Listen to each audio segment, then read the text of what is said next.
नमस्कार, आप देख रहे हैं शिक्षा बाई आकांक्षा। मैं हूं आपके साथ आकांक्षा वर्मा। तो चलिए शुरुआत करते हैं आज की कहानी की, जिसका शीर्षक है मूर्ख बकरी और खरगोश। बहुत समय पहले एक सुंदर से जंगल में एक प्यारी सी बकरी रहती थी। वहीं उस जंगल में एक समझदार और चतुर खरगोश भी रहता था। वैसे तो बकरी बहुत प्यारी थी, किंतु वह थोड़ी सी मूर्ख और जिद्दी स्वभाव की थी।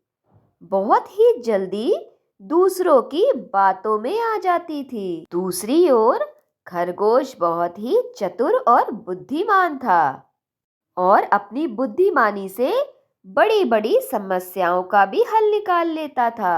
एक दिन बकरी जंगल में एक तालाब के पास घास चरने के लिए चली गई। तालाब के पास ही एक भेड़िया छुपा हुआ था, जो पहले से ही किसी जानवर को पकड़कर खाने की फिराक में था। भेड़िए ने सोचा कि यह बकरी तो बड़ी भोली भाली लग रही है, इसे बेवकूफ बनाना तो आसान रहेगा। भेड़िया बड़ी मीठी आवाज में बोला कि बकरी बहन, तुम तो बड़ी भाग्यशाली हो।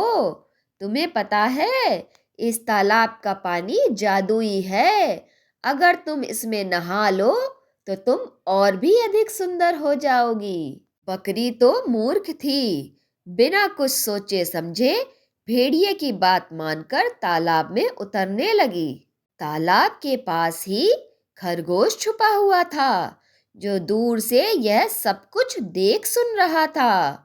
वह भाग कर आया और बकरी से चिल्लाकर बोला, अरे बकरी बहन, रुको। क्या तुम्हें पता नहीं है कि इस तालाब का पानी जहरीला है? अगर तुम इसमें उतरोगी तो तुम्हारी जान भी जा सकती है। बकरी आश्चर्यचकित हो गई और बोली, क्या सच में? लेकिन भेड़िया भाई ने तो बोला कि यह पानी जादुई है। खरगोश हंसते हुए बोला कि अरे ओ भोली बकरी बहन, यह भेड़िया तुम्हें बेवकूफ बना रहा है ताकि तुम पानी में उतरो और यह तुम्हें आराम से खा सके। बकरी को अब थोड़ा सा शक हुआ। उसने कहा कि भेड़िया भाई, अगर यह पानी जादुई है तो तुम खुद क्यों नहीं इसमें नहा लेते?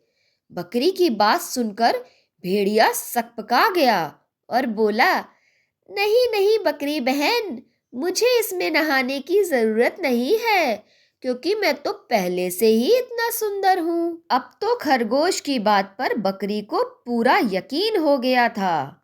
वह तुरंत ही सर पर अपने पैर रखकर भाग ली और अपनी जान बचा ली। भेड़िया अपनी चालाकी में असफल हो चुका था और सर पे हाथ रखकर वहीं तालाब किनारे बैठ गया।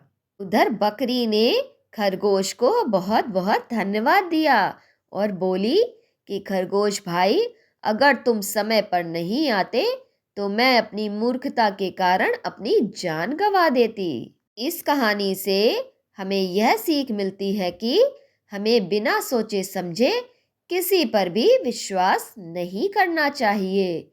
धन्यवाद।